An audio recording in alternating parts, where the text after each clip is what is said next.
Le Texas, un État plus grand que la France. C'est la terre de la démesure. Alors ici, on vit la passion automobile en mode XXL. Bienvenue au Macon Auction, bienvenue à Houston. Oui, bienvenue dans la plus grosse vente aux enchères en Amérique. Des centaines de véhicules vendus en un week-end. Au marteau, Matt Moravec. C'est une star des enchères. Nous sommes un peu les chefs d'orchestre de cette symphonie géante. Vous allez voir comment il a adjugé l'une des voitures les plus célèbres de l'histoire du cinéma pour une somme folle. Vendu pour 3 400 000 $. Vous constaterez en effet qu'au Texas, les collectionneurs ne lésinent pas sur les moyens. Celle-ci, c'est 400 000 $. Daryl nous a invités dans son garage privé. Ça vous paraît immense? Pas pour Daryl. Je possède plus de 100 voitures et il y en a une cinquantaine ici. Au pays du pick-up, les anciennes sont très recherchées. Nous sommes allés dans la plus grande case de l'État. Salut, moi c'est Alan. Près de Dallas, des carcasses de voitures s'étendent à l'infini en attendant leur nouveau propriétaire. Il y a à peu près 40 000 voitures ici. Alors suivez-nous au Texas, là où tout est plus grand.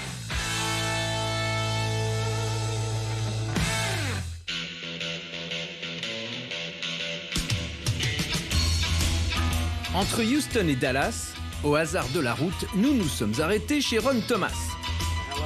Sa collection, c'est l'histoire récente de l'Amérique où la voiture tient une place essentielle.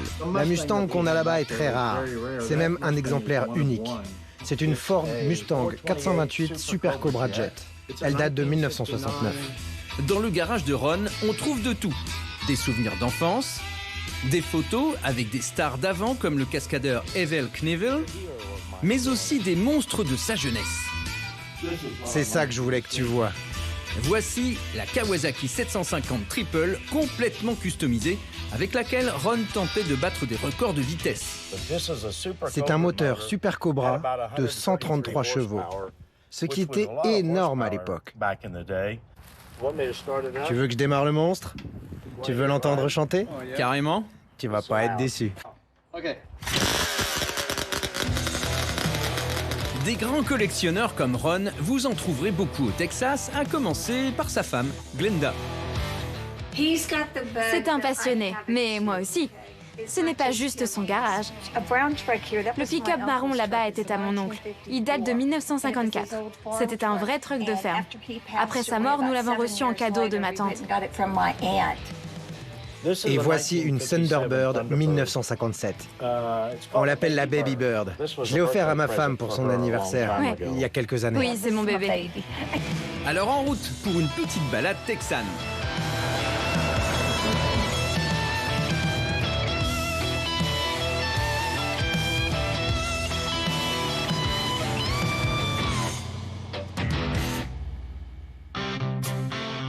Ah, au fait, vous trouvez peut-être que la collection de Ron et Glenda n'est pas très imposante? Patience, vous n'avez encore rien vu. En attendant, direction Houston. Bienvenue au Macon Auction, bienvenue à Houston. C'est la plus grande vente aux enchères au monde. Ces centaines de véhicules vont trouver preneur bientôt. Et le spectacle, il est par là, regardez. Elles sont toutes exposées à la chaîne. Acheteurs et vendeurs se réunissent pendant 3 jours. 300, 400 véhicules sont vendus quotidiennement. Ça sent bon le dollar et ça sent bon le spectacle aussi. Les Macon Auctions sont une institution depuis 1988. On trouve tout, absolument tout, avec des petites différences d'un État à un autre. Quand on vient au Texas, on vend beaucoup de pick-up des années 50, 60, 70, parce qu'ici, c'est le Texas. Et parce que tout est plus grand au Texas. Et c'est pour ça qu'ils adorent leur truck. L'autre attraction phare des enchères, ce sont les corvettes. Les acheteurs se les arrachent. Alors si vous avez raté la vente d'une Corvette, c'est pas grave. Il y en a plus de 50 à vendre ici. Le problème, c'est plutôt de savoir la couleur que vous voulez en fait. Mais pour la majorité des visiteurs, les Macon Auctions sont d'abord un show animé par de véritables artistes du micro, comme Matt Moravec.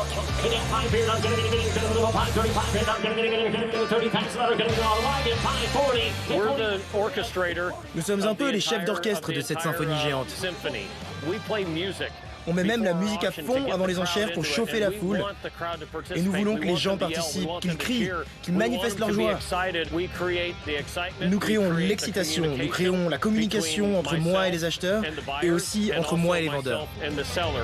Ce week-end, Matt aura du travail, mais les enchères n'atteindront sûrement pas son record de carrière. On vous dit ça dans quelques instants, le temps de reprendre la route, direction Dallas, dans un gigantesque sanctuaire de voitures anciennes.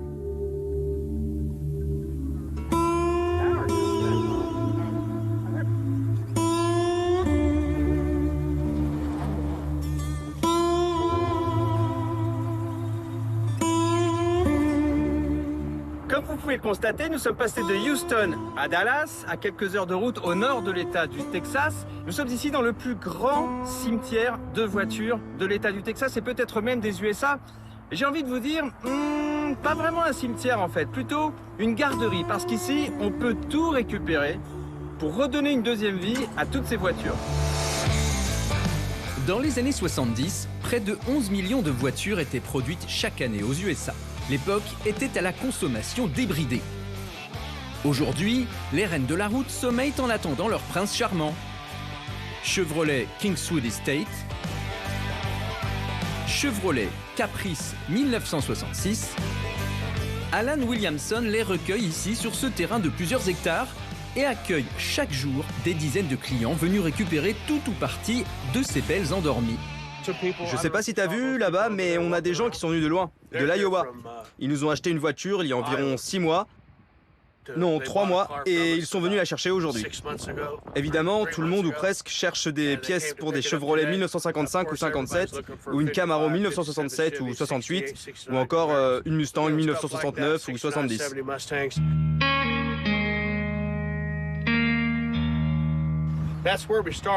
On a commencé dans les années, oh mon Dieu, 70. On a commencé par vendre des voitures pendant 3-4 ans, et on a à peu près 40 000 voitures aujourd'hui. Et par bonheur, pour cette petite entreprise à l'échelle du Texas, leur nombre ne cesse d'augmenter. Goodbye Alan, je reprends la route.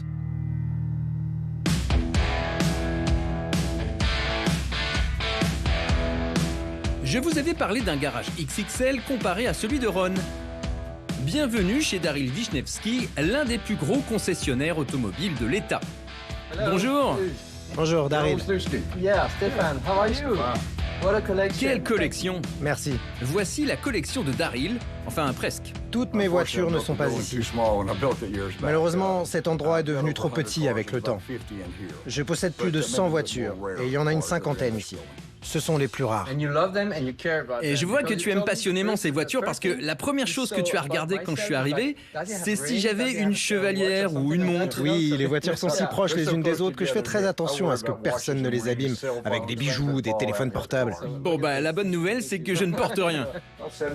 Voici une Plymouth Barracuda de 1971, un modèle noir. Je la touche pas, hein.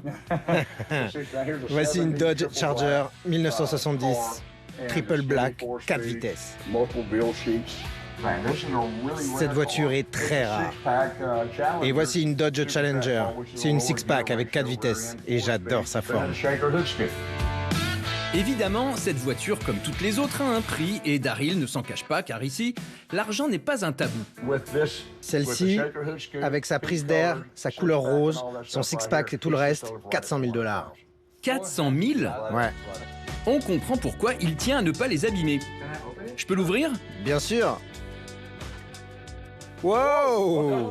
T'inquiète pas. C'est passé près. Il en tremble encore. Ah, ne t'inquiète pas, je fais très attention.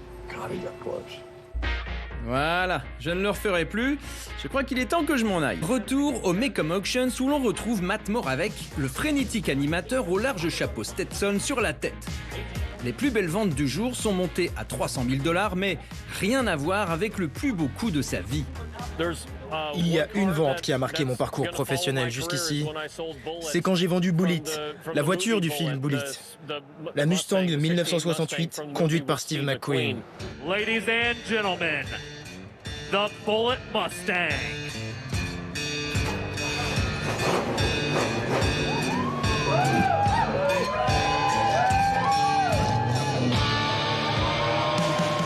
Il y avait une ambiance incroyable quand la voiture est entrée dans la salle. C'était en 2020 et ce fut un grand moment.